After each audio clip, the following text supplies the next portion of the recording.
Dave, as I was driving over, there's an old song that came on the radio from the 1970s. And this is the geeky part of me. I still love the song. It's by a guy named C.W. McCall. I don't know that he ever did anything else, but the song was called Convoy. It's about a bunch of truckers driving across the country. And it reminded me when I was a little kid, I mean like 7, 8 years old, I had, some people in our audience are old enough to remember this, I had a red plastic briefcase record player. You opened it up and I had my little 45 records, and I had that record, C.W. McCall's Convoy, that I used to play over and over and over on my little red plastic briefcase record player. There are a lot of directions. I actually know that song only through The Simpsons. So just randomly, Homer sings that song in one of the episodes of The Simpsons. We got a Convoy.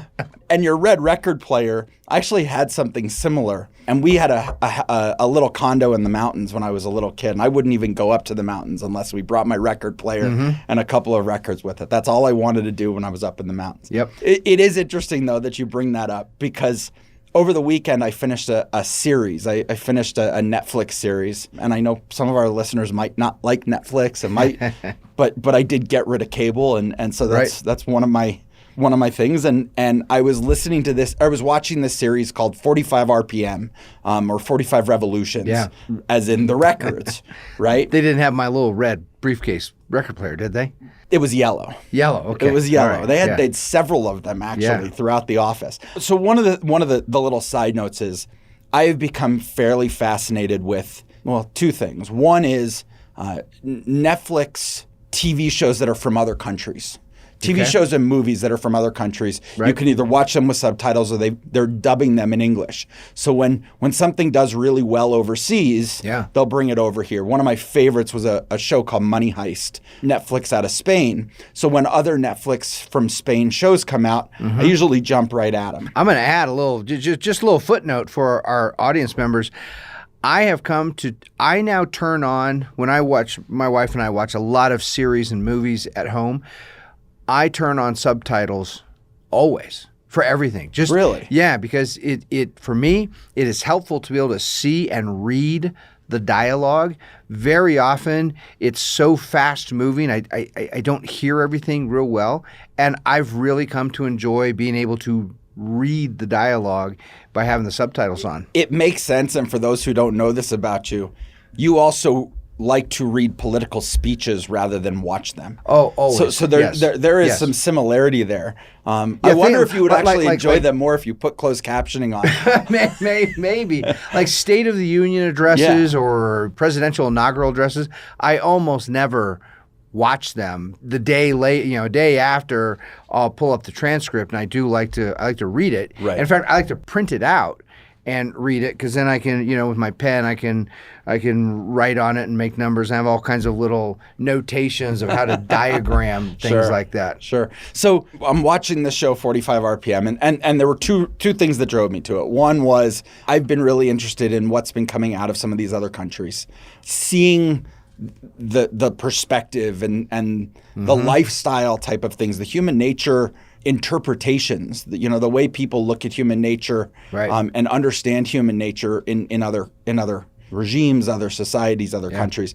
The other thing is I love movies and shows about music. I think a lot of that comes from I have a long, old relationship with the guys who started Caribou Ranch. I love hearing the stories that Jimmy Guercio likes to talk about the ranch. That in itself, that's a podcast topic we should do sometime. Just summarize now for our audience what was Caribou Ranch for those who don't know. Well, I'm going to give the what freedom people should know about Caribou Ranch. More importantly, Jimmy Guercio was a musician. He was the backup bass player for the band Chicago, and became their tour manager.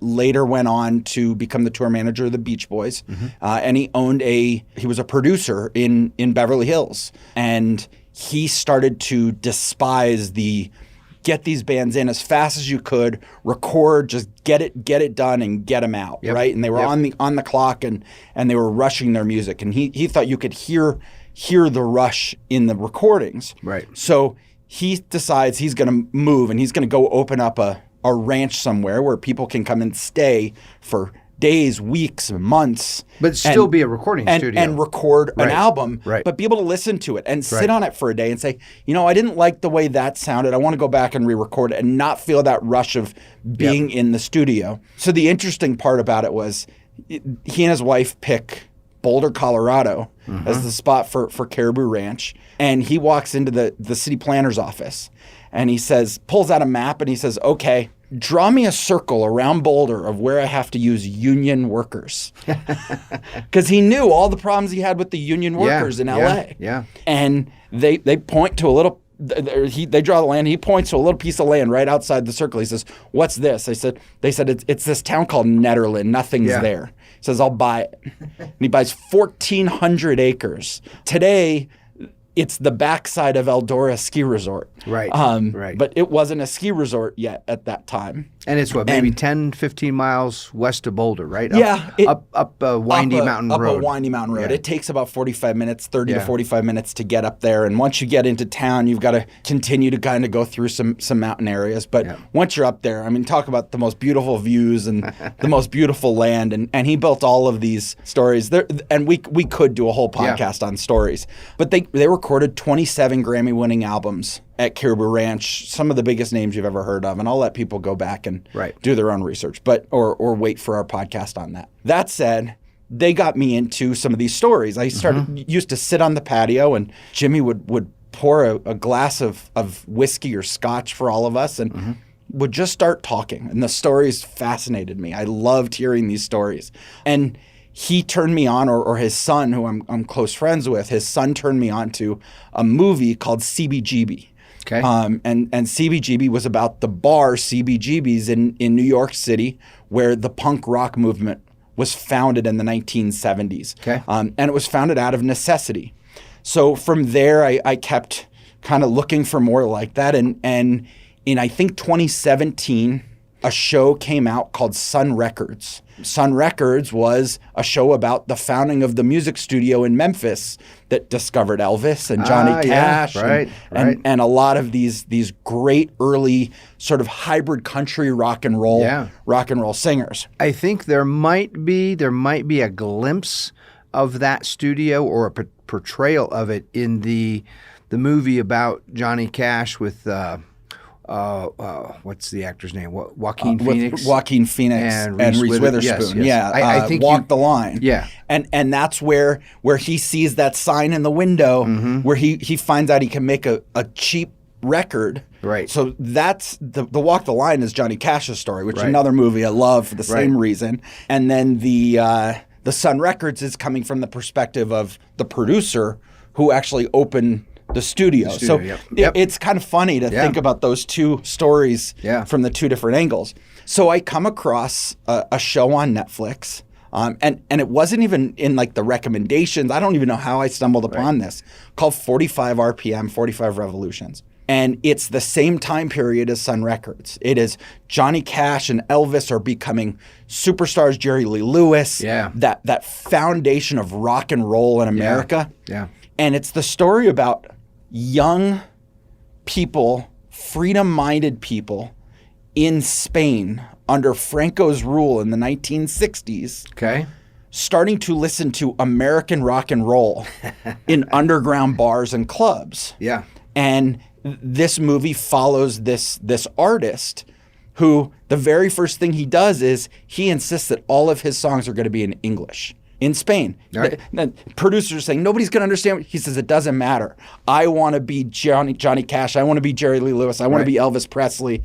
I want to be that rock and roll. I want to embrace the spirit of rock and roll, and it has to be in English.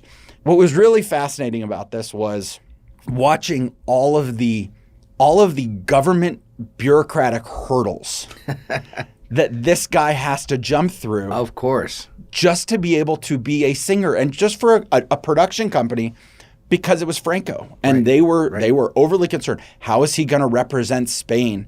And you start getting into things like Eurovision and the bribery about getting licensing and all. Yeah. Fascinating show. The acting's okay. The show itself was just okay. But if you really want to know what life is like in a dictatorial, heavily bureaucratic, progressive state. There it is. It is right there, and it is fascinating and to think about all the ways that it just affects some guy who just wants to play music. There's one little piece I just wanted to put a spotlight on before we move on that people very often miss, and that is as progressivism spreads and the more regulations, the more control, the more subsidies, everything that comes with progressive central planning, the more corruption there is, the more, because this is the way when you can't just go do something freely, but you have to get permission from someone, or you have to get a permit or a license or whatever it is, that incentivizes all kinds of corruption, right? Maybe you don't qualify for the permit, or maybe they only have a limited number of permits. And I want to make sure I get my permit, and I'm too far down the line. So how can I get one? I can get it by either bribing someone or threatening someone, or maybe a combination of both. I'll pay you if you give me the permit, and I'll break your brother's legs if you don't. Something like that. And you might have a panel, a board who actually does want the best artists to have permits. But guess what? They don't get the ultimate decision-making power. And think about what you lose. If you're a music fan, I guarantee you, if Elvis Presley was in Spain under Franco, I mean, think about all the things that went around Elvis. Think about going back to Walk the Line. I will never forget the scene in Walk the Line when Reese Witherspoon is looking at fishing rods. Yes. Do you remember this scene? Yeah, she's in a store. Yes, she's looking at fishing rods, and an older woman walks up to her and says, "It's interesting your mama still talks to you." Oh, yeah. And she says, "Why is that?" She says, "Well, you getting divorced and all is an abomination." Yeah. And I'm just like, wow, like you're sitting there. Imagine if that woman, that judgmental woman, was one of the regulators. We're sitting on the panel deciding who gets a permit to perform and who doesn't. And think about how that would have changed American culture. I mean, our total American culture. If June Carter was never allowed to produce an album. Right. I mean, the domino effects of that are just unbelievable. And that's just one example. And she saved Johnny Cash's life. We would not have had Johnny Cash. So without June Carter having a permit, we never would have had real Johnny Cash. Johnny Cash would have ended up dead in a ditch somewhere. Absolutely. And what a horrible existence. I mean, I don't want to live in a world without Johnny Cash. Well, and like I said, that's just one example. When you talk about progressive regulation and central planning on a large scale, multiply that example times many millions. All kinds of people who wouldn't have been able to do the things they wanted to do because they didn't have the license, they didn't have the permit, they didn't pay the fee, whatever it was. And we have some degree. I want people to think about not just in some imaginary way. Right now, today, how many people are not doing the thing they want to do because they don't have the license, they don't have the permit? How many people right now want to start building a business as a hairdresser or doing other people's nails or cutting flowers and selling them as a florist, and they don't because they don't have the capital to buy the government permits necessary. And so they just don't do that, and they go do so. What are we losing? How much creativity and production and entrepreneurial energy is not happening because people are disincentivized from all the regulatory obstacles? Well, partially goes back to we'll never know what we didn't have. But I mean, even sports. I mean, think about sports 80, 90 years ago before they were integrated. There will always be questions of Babe Ruth had the best hand-eye coordination maybe of all time. And he still would have been a great baseball player. But would he have been an all-time great if every great baseball player was allowed to participate in that versus a limitation because of some government restrictions? Absolutely. And another example I think about often is in the field of medicine. The COVID vaccines being a highly unusual exception, an outlier. I hope people know that that's not normally how certification of medicines happen. That was a very special and unique situation. Typically, over the last 3 decades, it typically takes an average of 13 years. That's an average for a new medicine to get FDA approved. That means if that's the average, There are some medicines that take 14, 15, 16 years. And how many medicines have not been developed, not even started, because investors, those with capital thinking, they're looking around, all right, I want to invest my capital in something productive, something useful. I want a return on my investment. And the way I'm going to get a return is by doing something other people value. And they think for a brief moment, maybe I'll invest in some research and development of a new medicine, a cure for cancer or something else. And then they look at what that would be required. We won't get FDA approval. First of all, we're not guaranteed to get FDA approval, and we might not get it for a decade and a half. Right. To heck with that. I'll go invest in something else where I can start selling some other product or service faster. And you say COVID was an exception, but let's also realize it was just a small handful of major pharmaceutical companies. Yeah, that's right. That were able to get it because they had relationships with the government already. Absolutely. If you were just some small pharma company who said, "Wait, I could come up with something. I could do this." There's no way that same government regulator, that same member of the FDA is going to rush to go approve yours. And then take it a step further. What if the CEO of Pfizer during this whole thing came out, he's producing this whole thing, and what if the CEO of Pfizer came out in July or October of last year, of 2020, and said, I really want to thank President Trump for helping us through this, right? For helping get these approvals done. He would have been canceled. Man, that is a fascinating thought experiment. Maybe that's, I don't know if that's a movie or a little show. I'm going to invite our audience members to really think about this. Progressive America becomes terrified of this virus. Terrified, right? By May, June, by summer last year. Progressive Americans and many non-progressive Americans scared to death of this virus. And the virus was a serious thing. It really did cause some really bad problems for some people, killed a lot of people. It's a problem, and millions of Americans are terrified of it. And they're looking to the government. They're looking to Anthony Fauci and others, right? Save us, help us. And they say, we're working on it. We're working with these select our crony friends in these pharmaceutical companies, staffed with former government employees and all of that. And right as they're about to release the vaccines, they say, we've got it. We got the vaccine. We are 99% sure that these things work and everything's looking good. And all the progressive Americans are like, oh, thank goodness. And the CEO of Pfizer comes out publicly to say, thank you, President Trump, for making all of this happen. What would they do? Do they cancel the vaccine? Right.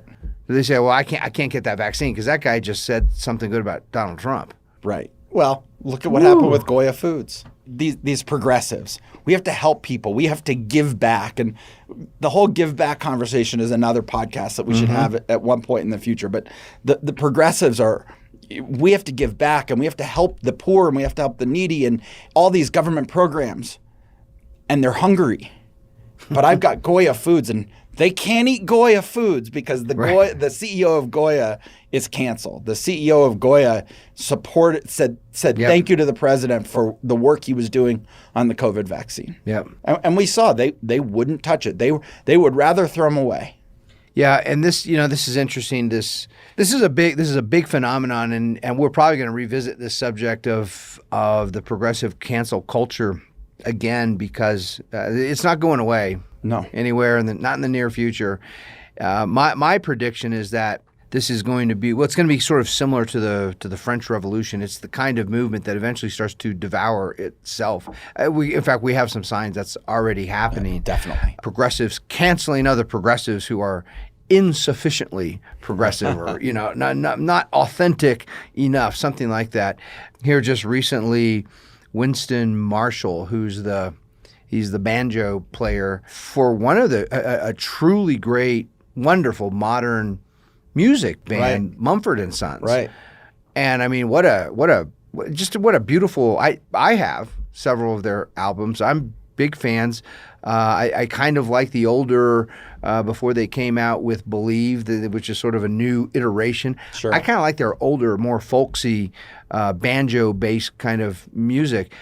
But it's a very different kind of genre of music compared to what's most popular today. And their music tends to have very soulful, beautiful, philosophic, and even theological lyrics.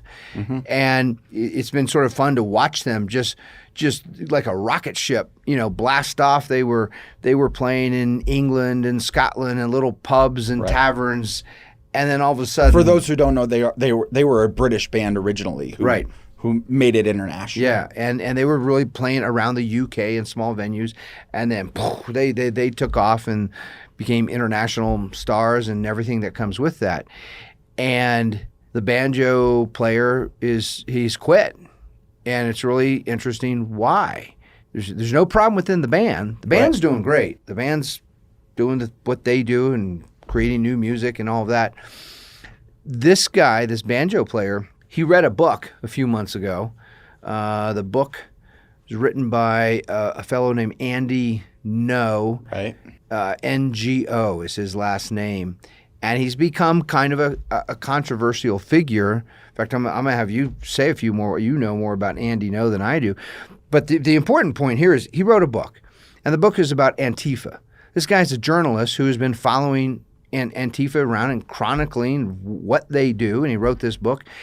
And the banjo player from Mumford and Sons read the book, and he wrote a short little tweet congratulating the author. He's like, I finally had a chance to read the book. I think this is really important, and that was a courageous thing to do.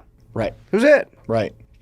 Congratulating the author on this book, and that was like a little spark that lit the rage of progressives, not just in the United States, around the world. How dare you say anything good about a book that is critical of Antifa? Right. And it just became overwhelming. Millions of angry, on social media, up to and including death threats and all kinds of terrible things. And so this young guy, Winston Marshall, this banjo player, decides for the sake of the band, I love these guys, I love the band, I'm going to walk away because now I've become such a target of anger and just unrelieved hatred. This is going to hurt the band in the future, and so he's quitting. And the band didn't want him to go. The band actually said to him, "We'll deal with this.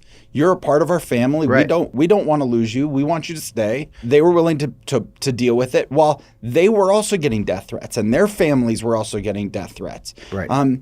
We talked months and months ago about mob rule and our founders' fear of mob rule. And for our digital subscribers, that was one of our case studies that was actually discussed within our chapters on the problem of mob rule. And that is available on the website, and they can go back to our old case studies and watch that. But the idea here that a guy who I can relate to, he lost 13 members of his family in the Holocaust.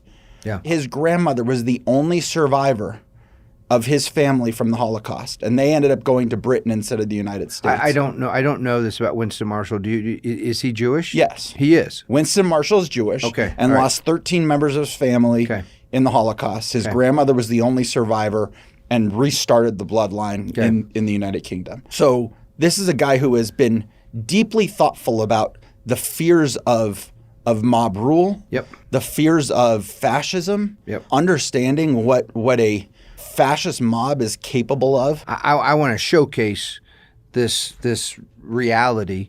So Winston Marshall, whatever he is, to call this young man a fascist, right, is the peak of absurdity. Right. This is a young man whose entire family was destroyed, slaughtered, murdered by fascism. He loathes fascism. He's no fascist. And Winston Marshall has made a point for a substantial amount of time using Twitter to talk about books and talk about things he's read. He is a deeply introspective person who likes to study and likes to understand things. He is equally afraid of fascism of progressivism and fascism of any other sort. He is a strong proponent of freedom, of liberty. I want to be clear. I don't know of any kind of fascism other than progressive fascism. All fascism It is some form of progressivism. It You're is. right. Fascism comes from people who think about making scientific progress within a regime by implementing by law and public policy the edicts and findings of modern science, including things like eugenics and social engineering. And that's their idea of we're going to make progress by scientifically designing and engineering society. Right. So apologize for that because That's all right. and that was an important clarification. I definitely misspoke on that. So you have that whole Winston Marshall thing. Then there's the whole story about Andy Ngo. Andy Ngo has never ever once described his own political beliefs. Never. Andy Ngo has never been a political person. Andy Ngo was a independent journalist who happened to be covering, this was a couple of years ago, happened to be covering an Antifa rally in Portland, where I believe Andy Ngo lived. Right. He lived in Portland or Seattle, but Yep. he was covering and they thought, based on the way he was dressed, despite having a press badge on, it wasn't prominently enough displayed. Okay. And based on the way he was dressed, he didn't look like the Antifa protesters. Okay. So they thought he must be the enemy. Okay. And they attacked him. And they put him in the hospital for weeks. They beat him within inches of his life. They threw those blender bottles that people You shake them up. You shake them up. They have They a little ball inside. spiral ball Yeah. inside, and you shake them up, and they help blend. If you've got like a protein powder or something, a lot of Yeah. people who go to the gym Yep. use those. They put Quickcrete concrete and water inside of these, shook them up, and turned them into bricks. Bricks, yeah, you got a brick there. And they threw him at him. And if anybody goes and looks, the pictures of what Andy Ngo looked like after that beating, Right. I would never wish on anybody in this world. Let's be real clear. So far as we know, based on the evidence available, did Andy Ngo, did he have weapons and did he attack Antifa? No. In fact, he was trying to run away. Okay. They came after him and he was trying to run away. Because one of the I was reading, this is a review of Andy Ngo's book in the LA Times. So this is not some tiny little nondescript publication. This is the Los Angeles Times. Right. And it was a progressive author reviewing Andy Ngo's book. And it's not really a review. It's really just mocking and ridiculing Andy Ngo. And he starts with this incident. He says, well, this is the only interesting thing Andy Ngo's ever done or been connected with, and kind of mocks and ridicules it. Oh, he had some milkshakes spilled on him. Yeah. Right? Well, milkshakes being spilled on you doesn't No. crack your head apart, right? And send you to the hospital.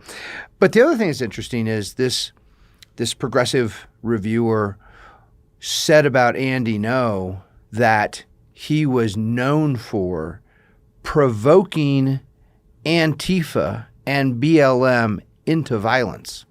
And what an interesting way for a progressive to describe violence. Now, part of the message of progressives for a long time has been when a woman dresses provocatively, she's not responsible for a man who rapes her. And I agree. They're right She about is it. not. She They is are not. absolutely right. He can dress. She can walk around naked if she wants to, and that does not give any permission to any man to rape her. It's the man's fault. And in a progressive world, man or woman, to rape her. Anybody. That's right. And yet the progressive mind that says, yes, women are not responsible for provoking rape. The rapist is responsible for raping. Turns around and says Andy Ngo is responsible for Antifa's violence because he provoked them. Right. He looked at them. He wrote articles about what they do. He attended their rallies, and therefore he was provocative, and they were justified in beating him. The simple act of provocation that he's talking about is the simple fact of being present. Right. So Andy No. Right. He wasn't in their face screaming at them, yelling. He's just there. There are tons of video of this first event where Andy No got beaten. Right. Several people from several accounts at that time said Andy No was thought to be somebody else. And he was beaten because they thought he was somebody else. Right. Okay? So Andy No. But back to our case study on the Mob problem of rule. mobs, right? That is the great problem. Mobs don't tend to reason well. Right. So Andy No gets beaten within inches of his life and writes a story about it. But guess who won't pick it up? The mainstream media. The mainstream media says, we're not going to talk bad about Antifa. Right. Antifa? What's Antifa? Right. Where's Antifa's- Antifa? We haven't seen any Antifa. We've been told by, I think, AOC or Ilhan Omar or somebody that Antifa is something made up by the it's an idea, and there's no actual people. It's made up by the it's not an organization. People it's like critical race theory. Right. When someone points out something problematic in critical race theory, you know what progressives say? Well, that's not critical race theory. So whenever Antifa engages in some kind of violence or destruction or arson or assault, that's not really Antifa. That's not really Antifa. Similarly, the conversation this week has been that Republicans are responsible for the defund the police movement. That's the latest. Yeah. So the mainstream media we know can't be counted on. Right. But Fox News, Breitbart, some of those types of publications want Andy No's story. And Andy No has to make a living. He's trying to be a productive, independent journalist. Yeah. So somebody's willing to pay him for his work. Yep. He's going to take that work, and he starts producing content about Antifa for Fox News. He starts appearing on Fox News. He starts writing for Breitbart. He starts writing for some of these other publications. So now he has been branded. He has been labeled far right-wing provocateur. I've actually seen that word used to describe him, not because he came out. He didn't come out and say, I'm some hardcore, serious conservative. That is a label that's been attached to him because Fox News will run his story. The New York Times won't, so he sells his story to Fox News. So here's how far this has gone. It got so bad that Antifa put a bounty on the life of Andy No. A mob of citizens put a bounty on the life and said, we want him dead. And if you kill him, you will be rewarded. And the Portland police wouldn't do anything about it. Why? Because they're getting directions from some progressive political class, chief of police, part of the political class, some bureaucrat. Yep. So Andy No leaves the country. He moves. Nobody's going to protect me. I'm going to leave. Right. Most recently, and this was only a few weeks ago, Andy No came back to promote this book, to do some shows on this book, and it's been believed that he's come back a few times and he's used other identities and he's done some other things to get in safely and securely. Word got out the last time that he was back in Portland. They chased him into a hotel. He wasn't staying at the hotel. He was just looking for a safe place. He's begging the person at the front desk. He is begging them for a room key just to go and hide. Right.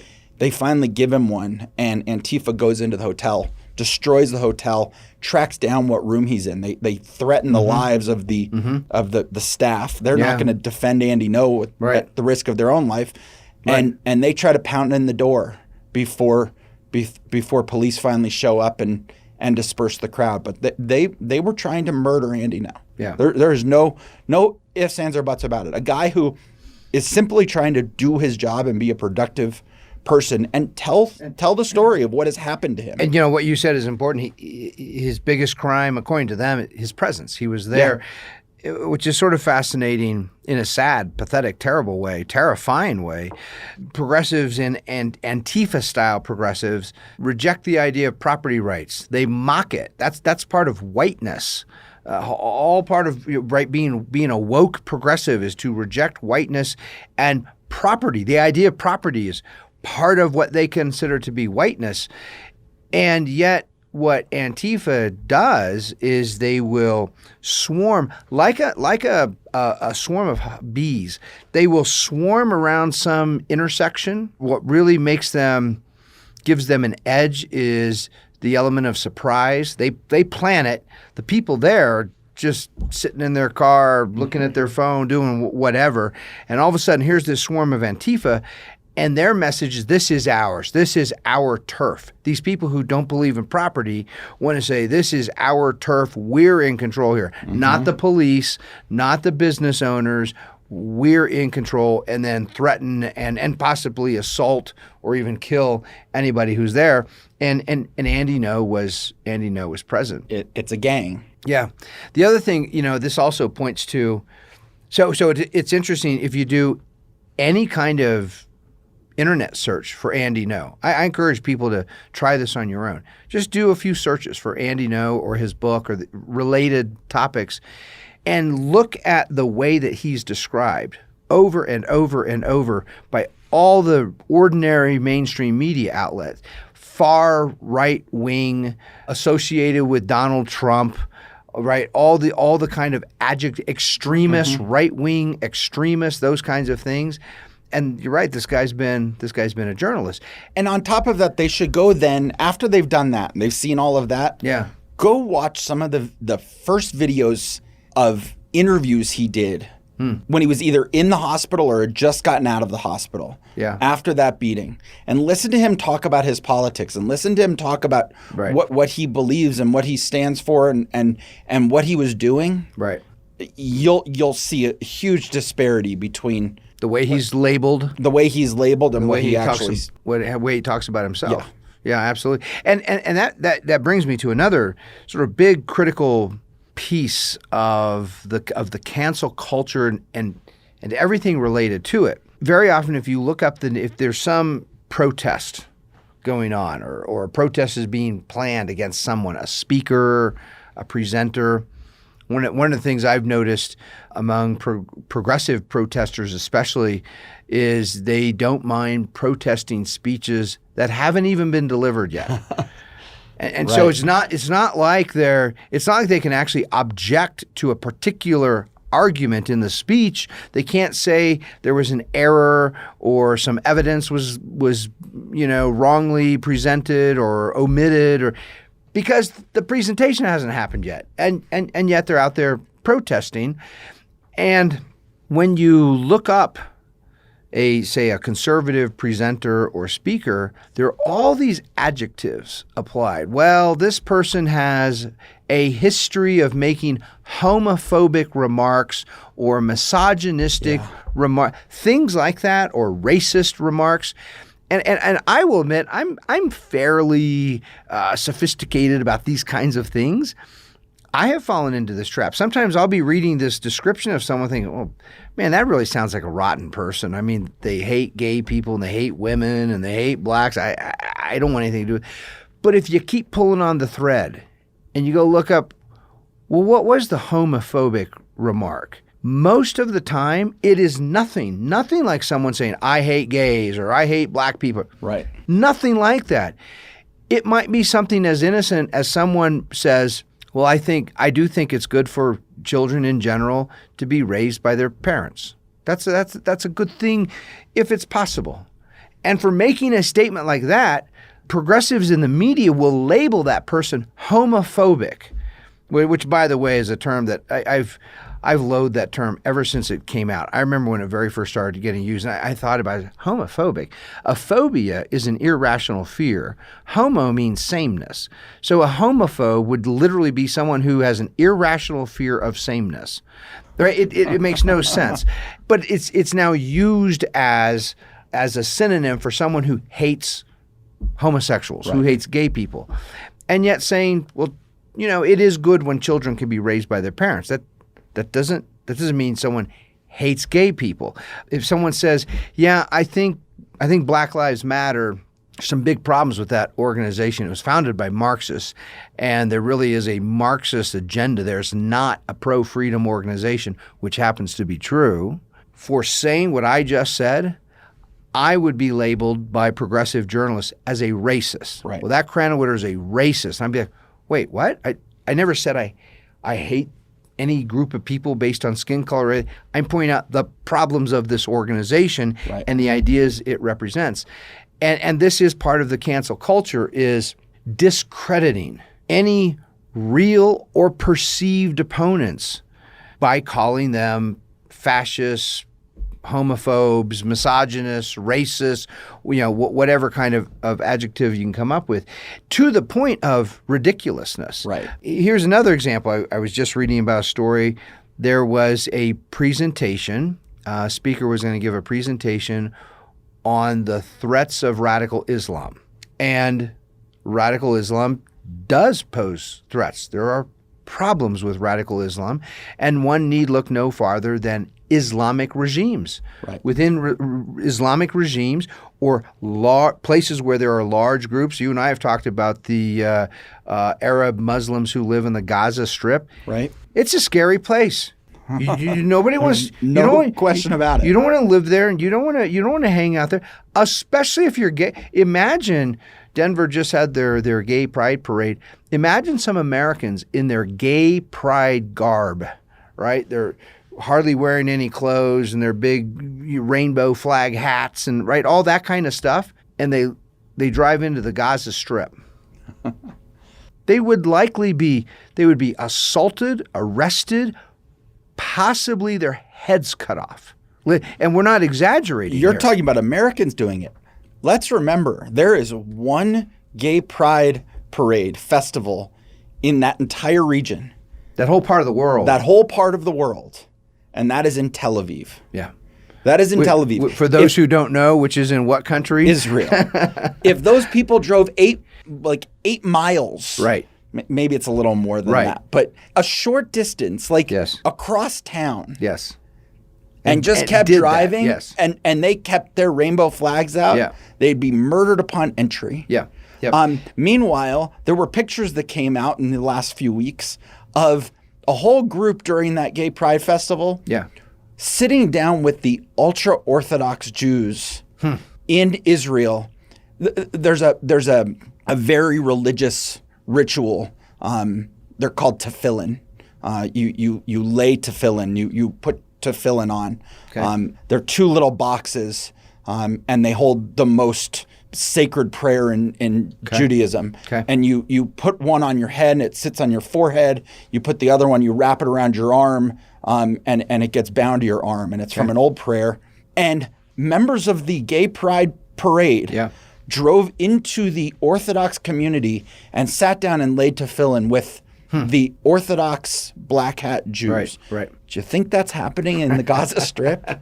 No way. And here's the ridiculousness. So today in the age of progressivism, a speaker stands up to discuss the problems, the threats of radical Islam, not least of which is the Islamic persecution and torture and murder of gay people. And outside stand gay pride progressives with their rainbow flags protesting the speaker. And I'm thinking, wait a minute, you two are allies. Yeah. You have this really important thing in common. I'm going to start asking progressives when I see progressive rainbow flag daunting, rainbow flag carrying progressives protesting any discussion of Islam. I want to ask them, when Muslims, in the name of Sharia law, cut the head off of a homosexual for no reason other than being a homosexual, what is offensive? Is it offensive that the Muslim cut the head off of the homosexual? Or is it offensive when a freedom-loving American points out what the Muslim did? Right. Because it seems like what progressives are really offended by is when a freedom-loving American stands up and says, did you see how those Muslims persecuted and tortured that gay person and murdered them? Yep. It's the freedom lover pointing it out that seems to be totally offended. Don't you dare talk about Islam. Well, why not talk about it? Why can't I talk about Islam? Look at what some Muslims do. And they'll run. Here's another, and this is part of this larger cancel culture and the inconsistencies within it, progressives are very quick to say, well, not all Muslims are bad or murderous or terrorists. Absolutely true. Not all are. And it's also true, not all Germans were Nazis, and not all Nazis were necessarily bad people. I guarantee if you went back and you interviewed millions of German Nazis, you would find some who were just bureaucrats. They had bureaucratic government jobs. You would find some who would say, you'd say, do you want to murder Jews? Some would be like, I don't really care about murdering Jews. This is just the job. I just got this job. This is how I feed my family. And yet, careful, you sound like Trump about Charlottesville. Well, here's my point. My big point is, and yet we can still agree Nazism is really bad. There are huge problems.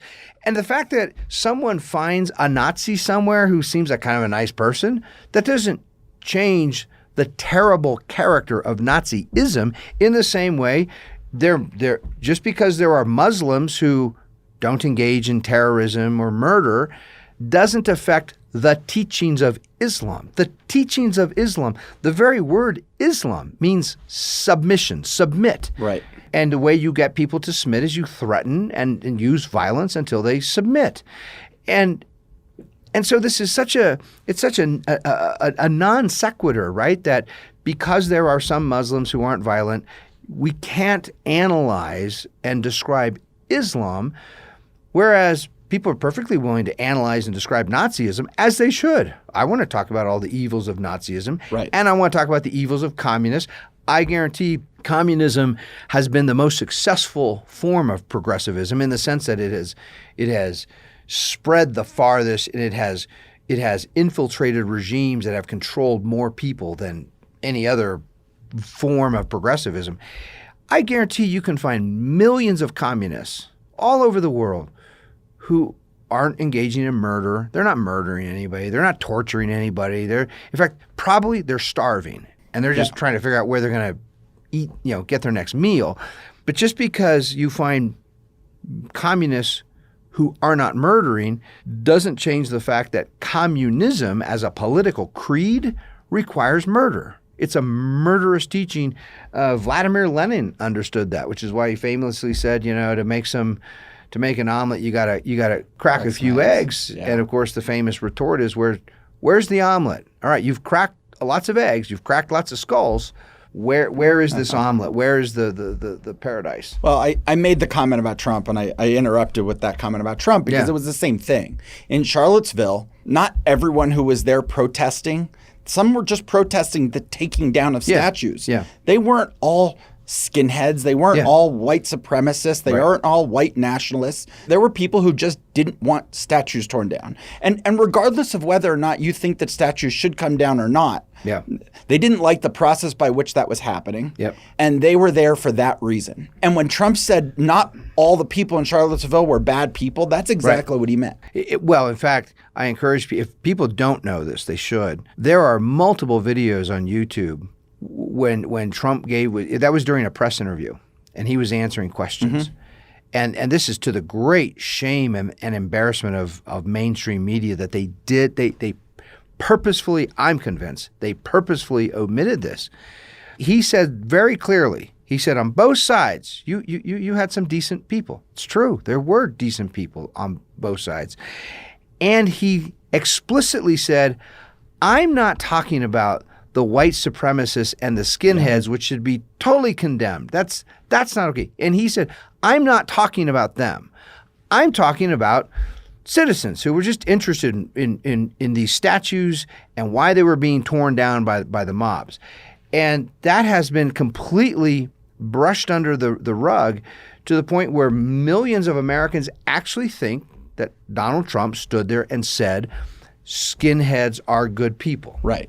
We started this conversation talking about what would we have missed out on had cancel culture canceled things and looking back. And there are things that we never know what we might have lost because of dictatorial regimes and bureaucratic machines. But do you want to Oh, Dave, sometimes you say things that contain within them little sparks of brilliance.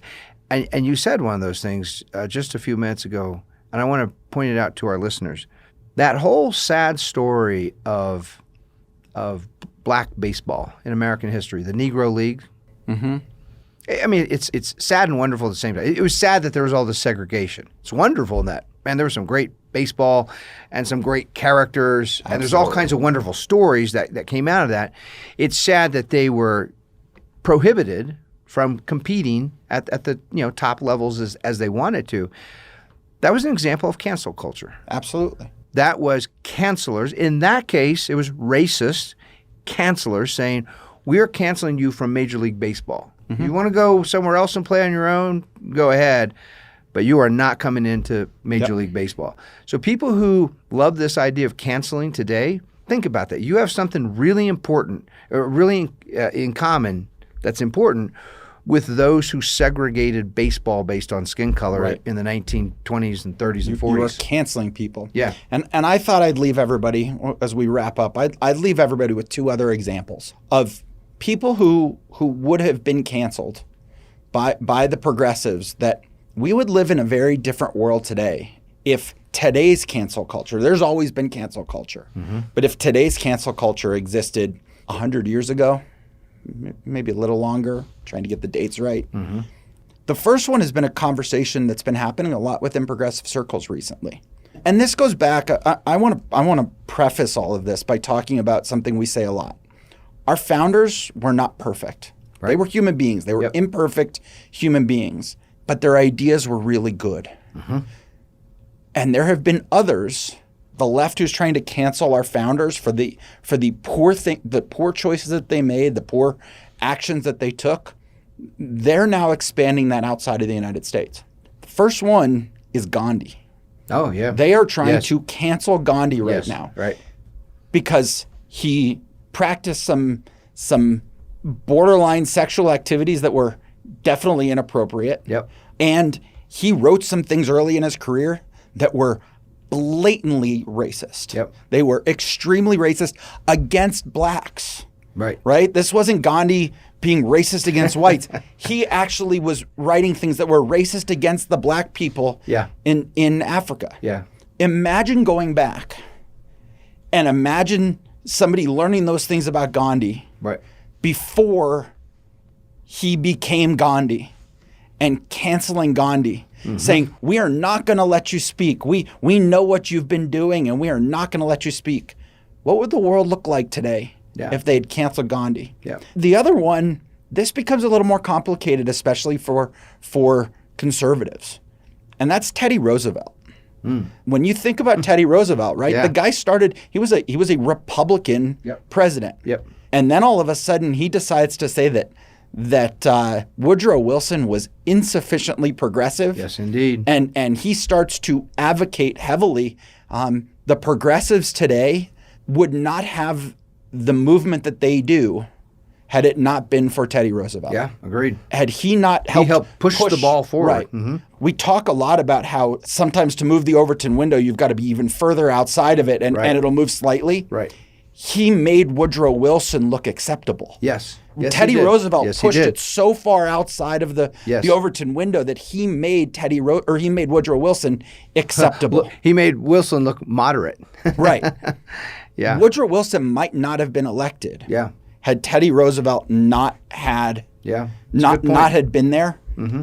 But if cancel culture, if these progressives today had been canceling Republicans then, canceling anybody who had previously said anything that they disagreed with, they never would have let Teddy Roosevelt on stage. Well, it becomes this sort of infinite, series of hypotheticals, because chances are they also would have canceled Woodrow Wilson too, who is a flaming, full-blown racist. I mean, enamored with modern scientific race, which at that time, that was the settled science. Right. That there was a very clear biological evolutionary hierarchy of races, and they would measure skulls and had all these things that somehow allegedly prove that these different races were some were superior and some were inferior.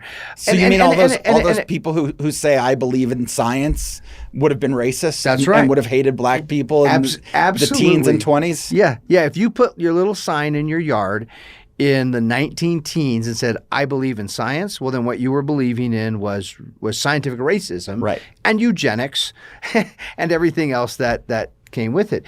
And this is another part of when you carry this argument or this idea, it's not even an argument, this feeling, when you carry it to its logical conclusion, it too becomes ridiculous. I've said this before, just as a hypothetical, imagine that Euclid, the ancient Greek philosopher and mathematician, imagine he was the worst human being you can think of. I mean, everything progressives hate today. He did not use a reusable bottle. He used new bottles every time he drank, right? And he smoked cigarettes, and he ate all beef every meal. And he was just doing and he said bad things about racial minorities and homosexuals, and he was just a terrible, awful person. And he beat his own wife. Would any of that change the elements of geometry that he wrote about in his book? Or would the elements of geometry remain the same? Would it still be true that the sum of the interior angles of a triangle equals 180 degrees? Would that still be true even if Euclid smoked and beat his wife? Yes, they would be true.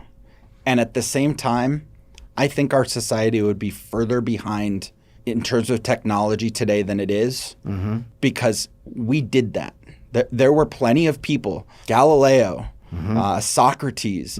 There were people who spoke up against the settled science of the day. Yeah, it's true. And they were murdered for it. That's a great point. Galileo was imprisoned. Socrates was executed. Right. Put to death because he questioned the settled science of the day. In the case of Galileo, it's just a great little exchange. So the Catholic Church had an astronomy, a science of astronomy that lined up with their theology. And so the argument was clearly the Earth is the center of the universe. First of all, we can tell because it doesn't move. The Earth's not moving, but everything, the stars and planets, everything seemed to be going around us. And also that makes sense because God created the earth and he created his most important creation, human beings, are on earth. So that would make sense that the earth is at the center of the universe. Along comes Galileo and he invents the telescope and he's looking and he comes to the church authorities and says, I'm watching. It all has to do with the heliocentric optics. It's the shadows as planets are moving around the sun. And Galileo is starting to figure out these planets, they're not revolving around the Earth. They're revolving around the sun, and so are we. Right. And he invites the church authorities, who are the settled science of the day. He says, come tonight, look through the telescope. I'll show you. I'll explain what you're seeing. And they said, we don't need to look through your telescope, Galileo, because either your telescope confirms what we already know to be true, the settled science, in which case it's redundant, we don't need to see it, or it contradicts the settled science, in which case your telescope must be wrong. Right. So we don't need to look at it. So in the end, cancel culture existed then. Yeah. And how much further are we behind? Yeah. Because we lost years of Galileo, this brilliant mind, doing more research. Yeah. How much further ahead would our space program be? And if you think that's bad, for those people listening right now, think, that is bad to silence a Socrates, silence a Galileo, silence a Copernicus, silence any of these scientific and philosophic minds. It's worse today because in prior times, we didn't have an expansive administrative state that controls and regulates everything. And number two, we didn't have the technology of communication that we have today. We didn't have social media where cancel culture can explode in a matter of minutes. It can go from someone being virtually unknown to the most despised, hated person, right? Literally in minutes and hours. And that's what makes it so much more dangerous today, which is why it's more important than ever that we guard and protect principles like free speech, free thought. We should be able to think freely, speak freely. We got to guard the American idea. That's why we will continue to be the guardians, nos somos custodes. Yep.